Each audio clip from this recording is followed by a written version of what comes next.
IUI ఇంకా side effects లేకుండా ఇన్ఫెర్టిలిటీకి శాశ్వత పరిష్కారం హోమియోకేర్ ఇంటర్నేషనల్. నమస్కారం. కార్తీక పురాణం 17వ రోజు పారాయణలోకి వచ్చాం. సత్యభామాదేవికి శ్రీకృష్ణుడు చెప్పినట్టుగా చెప్పబడుతున్నటువంటి పురాణ గాథల్లో ఉన్నామన్నమాట. సూత మహాముని ఇలా చెప్తున్నారు. పూర్వాధ్యాయంలో చెప్పినట్లుగా సత్యభామ శ్రీకృష్ణుడికి నమస్కరించి, ప్రాణేశ్వర, కాలస్వరూపడవైన నీకు సర్వకాలాలు అవయవాలై అలరారుతూ ఉండగా తిథులలో ఏకాదశి, నెలలలో కార్తీకము మాత్రమే అంతటి ఇష్టమైనందుకు కారణమేమిటో సెలవివ్వవలసిందిగా కోరింది. నవ్వురాజలుడు మోము వాడైన నవనీత చోరుడు ఇలా చెప్పబోయాడట. సత్య, చక్కటి ప్రశ్నను వేశావు. ఇది ప్రపంచమందరికీ అవసరమైన ప్రశ్న, అందరూ తెలుసుకోవాల్సిన విషయం. గతంలో పృథు చక్రవర్తి నారదుని ఇదే ప్రశ్న వేశాడు. అప్పుడు నారదుడు చెప్పిన దాన్నే ఇప్పుడు నీకు చెప్తాను, వినమన్నారు. పృథు చక్రవర్తితో నారదుడు ఏం చెప్పారో చూడండి. సముద్రనందనుడైన శంఖుడనే రాక్షసుడు త్రిలోక కంటకుడయి సర్వదేవాది దేవతల యొక్క అధికారాలను హస్తగతం చేసుకుని వారిని స్వర్గం నుంచి తరిమి కొట్టాడు. పారిపోయిన దేవతలు తమ భార్యాబంధువులతో సహా మేరుపర్వత గుహలలో తలదాచుకున్నారు. అయినా శంఖుడికి తృప్తి కలగల. పదవులు పోయినంత మాత్రాన పటుత్వాలు పోతాయా? పదవి లేనప్పుడే పునః దాన్ని సాధించుకోవడం కోసం తమ బలాన్ని పెంచుకుంటారు. ఆ రీతిగా వేదమంత్రాల వల్ల దేవతలు శక్తియుతులు అయ్యేందుకు అవకాశం ఉంది కాబట్టి వేదాలను కూడా తను కైవశం చేసుకోవాలనుకున్నాడు. విష్ణువు యోగనిద్రగతుడైనటువంటి ఒకానొక వేళలో బ్రహ్మ నుండి వేదాలను ఆకర్షించాడు. కానీ యజ్ఞమంత్ర బీజాలతో కూడిన వేదాలు శంఖుని చేతి నుంచి తప్పించుకుని ఉదకాలలో అంటే సముద్ర జలాలలో తలదాచుకున్నాయి. అది గుర్తించిన శంఖుడు సాగరంలో ప్రవేశించి వెతికాడు, కానీ వాటిని పసిగట్టలేకపోయాడు. అంతలోనే బ్రహ్మ పూజాద్రవ్యాలను సమకూర్చుకుని మేరుగుహాలయ వాసులైనటువంటి దేవతలందరినీ వెంట పెట్టుకుని వైకుంఠానికి చేరాడు.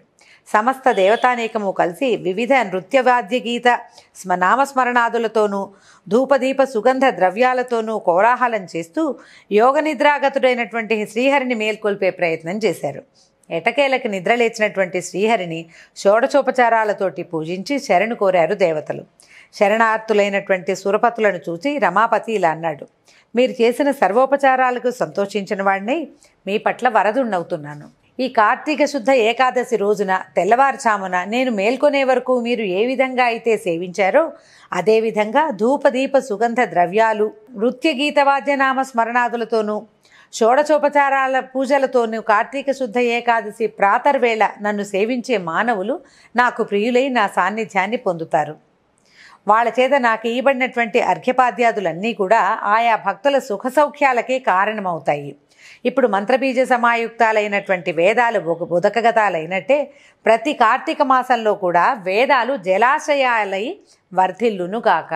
అంటే కార్తీక మాసంలో నీటి యందు వేదాల యొక్క శక్తి ఉంటుంది అని భగవానుడు సెలవిచ్చాడని చెప్తున్నారు.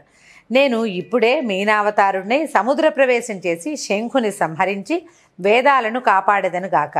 ఇక నుంచి కార్తీక మాస ప్రాతర్వేళ మానవులతో చేయబడేటువంటి నదీ స్నానం అవబృధ స్నాన తుల్యమగునుగాక. మరియు ఓ మహేంద్ర, కార్తీక వ్రతముని ఆచరించిన వారందరూ నేను వైకుంఠమును నీవు స్వర్గమును పాలించుట మనకు సహజమైనట్లుగా పుణ్యలోకములను పొందదగి ఉన్నారు. ఓ వరుణదేవ, కార్తీక వ్రతనిష్ఠుల కార్యాలకు విఘ్నములు కలగజేయకుండా రక్షణ చేసి పుత్రపౌత్ర ధన కనక వస్తువాహనాది సమస్త సంపదల్ని అందించు. ఓ కుబేర, ఏ కార్తీక వ్రతాచరణ వల్ల మానవులు నా యొక్క సారూప్యాన్ని పొంది జీవన్ముక్తులవుతారో అటువంటి వాళ్ళందరికీ కూడా నువ్వు నా ఆజ్ఞానుసారంగా ధనధాన్య సమృద్ధిని కలిగించాలి. ముక్కోటి దేవతలారా, ఎవరి కార్తీక వ్రతాన్ని జన్మవ్రతంగా భావించి విద్యుక్త విధానంగా ఆచరిస్తారో వాళ్ళు మీ అందరి చేత కూడా పూజించతగిన వారుగా తెలుసుకోండి. మేళతాళాలతో మంగళవాద్యాలతో మీరు నన్ను మేల్కొల్పిన విధంగా ఈ యొక్క ఏకాదశి నాకు అత్యంత ప్రీతికరమైనది. అందువలన కార్తీక వ్రత ఏకాదశి వ్రతాలనే ఈ రెండింటినీ ఆచరించడం కన్నా నా సాన్నిధ్యాన్ని పొందదగిన మరో దగ్గరదారి లేదని తెలుసుకోండి. తపోదాన యజ్ఞ తీర్థాలన్నీ స్వర్గఫలాన్ని ఇయ్యగలవే కానీ నా వైకుంఠ పదాన్ని ఇవ్వలేవు సుమా. వైకుంఠ పదాన్ని ఇవ్వగలిగేది ఏకాదశి వ్రతాచరణ, కార్తీక వ్రతాచరణ మాత్రమేనని భగవంతుడు సెలవిచ్చాడట. ఈ విధంగా దేవతలకు ఉపదేశించి తత్క్షణమే మహామత్స్య శాపకమై అంటే ఒక చేప పిల్లగా మారి వింధ్యపర్వతమందలి కశ్యపుని దోసిలి జలాలలో తోచాడు. ఆయన దోసిట్లో నీరు తీసుకున్నాడు అర్ఘ్యం విడవడానికి. ఆ దోసిట్లోకి వచ్చేసాడనమాట భగవంతుడు. కశ్యపుడు ఆ చేప పిల్లని జాలిపడి నీట వదిలిపెట్టకుండా తన కమండలంలోకి పెట్టాడు. మరుక్షణమే ఆ కమండలం నిండేంత పెద్దదైపోయిన దానిని చూసి ఆ మత్స్యాన్ని తీసుకెళ్లి ఒక నూతిలో ఉంచాడు.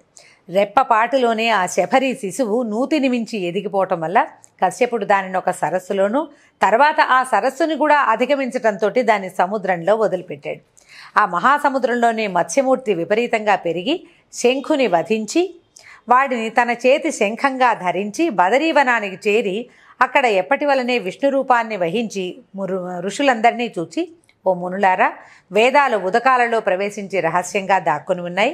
మీరు వెళ్ళి జలాంతర్గాములైనటువంటి ఆ వేదాలను వెతికి తీసుకురండి. నేను దేవగణ సమాయుక్తుడినై ప్రయాగలో ఉంటాను అని చెప్పాడు. విష్ణువాజ్ఞని శిరసాధరించిన ఋషులు సముద్రంలోనికి వెళ్ళి యజ్ఞబీజాలతో కూడి ఉన్నటువంటి వేదాన్వేషణని ప్రారంభించారు. ఓ పృథు మహారాజా, ఆ వేదాలలో నుంచి ఋషులకు ఎవరికెంత లభ్యమైందో అది వారి శాఖ అయ్యింది. తదాదిగా ఆయా శాఖలకు వారు ఋషులుగా ప్రభవించారు. అనంతరము వేదయుతులై ప్రయాగయందున్నటువంటి విష్ణువుని చేరి వేదాలను తెచ్చామని చెప్పారు. విష్ణువాజ్ఞపైన ఆ సమస్త వేదాలను స్వీకరించిన బ్రహ్మ ఆ శుభవేళను పురస్కరించుకొని దేవతలతోనూ ఋషులతోనూ కూడి ఉన్నవాడే అశ్వమేధ యాగాన్ని ఆరంభించాడు. యజ్ఞానంతరము సమస్త దేవగంధర్వ యక్ష పన్నగ గుహ్యకాదులందరూ కూడి విష్ణువునిలా ప్రార్థించారు. ఓ దేవాధిదేవ జగన్నాయక, మా విన్నపాలను విను. అత్యంత సంతోషదాయకమైన ఈ సమయంలో మాకు వరప్రసాదమయ్యి మమ్మల్ని కాపాడు. హే లక్ష్మీనాథ, నీ అనుగ్రహం వల్లనే బ్రహ్మ తాను నష్టపోయిన వేదాలను ఈ స్థలంలో పొందగలిగాడు. నీ సమక్షంలో మేమందరము యజ్ఞంలో హవిర్భాగాలని పొందాము. కాబట్టి నీ దయ వలన ఈ చోటు భూలోకంలో అత్యంత శ్రేష్టమైనది, నిత్యము పుణ్యవర్ధకమైనది, ఇహపర సాధకమైనదిగా అగుగాక. అదేవిధంగా ఈ కాలంలో మహాపుణ్యవంతమైనది, బ్రహ్మహత్యాది పాతకాలను సైతము తొలగించేది, అక్షయఫలకరమైనది అయ్యేటట్టుగా కూడా వరాన్ని అనుగ్రహించమన్నారు. ఆ ప్రార్థన విన్నటువంటి వరదుడైనటువంటి హరి మందహాసం చేస్తూ ఇట్లా చెప్పాడు. మీ అభిప్రాయం నాకు సమ్మతమైనది. మీ వాంఛితం ప్రకారమే ఇది పుణ్యక్షేత్రం అగుగాక, ప్రయాగ క్షేత్రం అన్నమాట. ఇక నుంచి బ్రహ్మక్షేత్రం అనే పేర ప్రఖ్యాతి వహించునుగాక. అనంతి కాలంలోనే, అంటే త్వరలోనే సూర్యవంశీయుడైన భగీరథుడు ఈ క్షేత్రానికి సురగంగని తీసుకొస్తాడు. ఆ గంగా సూర్యసూత అయినటువంటి కాళింది ఈ పుణ్యస్థలంలోనే సంగమిస్తాయి. బ్రహ్మాదులైన మీరందరూ నాతో కూడుకున్న వారే ఈ తావునే సుస్థిరులగుదురుగాక. ఇది తీర్థరాజముగా ఖ్యాతి వహించునుగాక. ఈ నెలవునందు ఆచరించే జప తపో వ్రత యజ్ఞ హోమ అర్చనాదులు అత్యంత పుణ్యదాయకాలయ్యి నా సాన్నిధ్యమును అందించునుగాక. అనేకానేక జన్మకృతాలైన బ్రహ్మహత్యాది ఘోరపాతకాలు సహితము ఈ క్షేత్ర దర్శన మాత్రం చేతే నశించిపోతాయి. ఇక్కడ నా సామీప్యంలో మరణించిన వాళ్ళు నాయందే లీనమై మరుజన్మ లేని వాళ్ళు అవుతారు. ఎవరైతే ఈ తీర్థంలో స్థిరచిత్తులై పితృకర్మను ఆచరిస్తారో వారి పితరులు నా సారూప్యాన్ని పొందుతారు. ఈ కాలం సర్వదా పుణ్యఫలితాలనే ఇస్తుంది. సూర్యుడు మకరమందు ఉండగా ప్రాతస్నానం చేసిన వాళ్ళని చూసినంత మాత్రమే సామాన్య దోషాలన్నీ సమసిపోతాయి. వాళ్ళకి నేను క్రమంగా సాలోక్య సామీప్య సారూప్య సాయుధ్యాలని ప్రసాదిస్తాను. ఓ ఋషులారా, శ్రద్ధాళువులై వినండి. నేను సర్వకాల సర్వావస్థల్లోనూ కూడా ఈ బదరీవన మధ్యంలోనే విడిది చేసి ఉంటాను. ఇతరేతర క్షేత్రాలలో సంవత్సరాలుగా తపస్సు చేయటం వల్ల ఎలాంటి ఫలితం లభిస్తుందో ఆ ఫలితాన్ని ఈ క్షేత్రంలో, అంటే బదరికాశ్రమంలో, మనం ఇప్పుడు బద్రీనాథ్ అని చెప్పుకుంటున్నాం కదా, అక్కడ సంగతి చెప్తున్నారు. ఈ క్షేత్రంలో ఒక్కరోజు తపస్సుతోటి సాధించగలుగుతారు. ఈ తీర్థ దర్శన మాత్రం చేతనే సర్వులు తమ పాపాలని పోగొట్టుకుని జీవన్ముక్తులవుతారు. శ్రీ మహావిష్ణువు ఈ విధంగా దేవతలకు వరప్రదానం చేసి బ్రహ్మతో కలిసి అంతర్హితులయ్యారు, మాయమైపోయారన్నమాట. ఇంద్రాదులందరూ కూడా తమ తమ అంశలను ఆ క్షేత్రంలో విడిచి తాము కూడా అదృశ్యులయ్యారు. ఓ పృథునృపాల, ఆ బదరీవన యాత్రా దర్శనాదుల చేత మానవులు ఎంతటి పుణ్యాన్ని పొందగలరో అంతటి పుణ్యాన్ని కూడా ఈ కథాశ్రవణ మాత్రం చేతనే పొందగలరయ్యా అని చెప్పి ఆగాడట నారద మహర్షి. దీంతో 17వ రోజు పారాయణ సమాప్తమైంది. తిరిగి 18వ రోజు రేపు ఉదయం మళ్ళీ కలుసుకుందాం. నమస్కారం.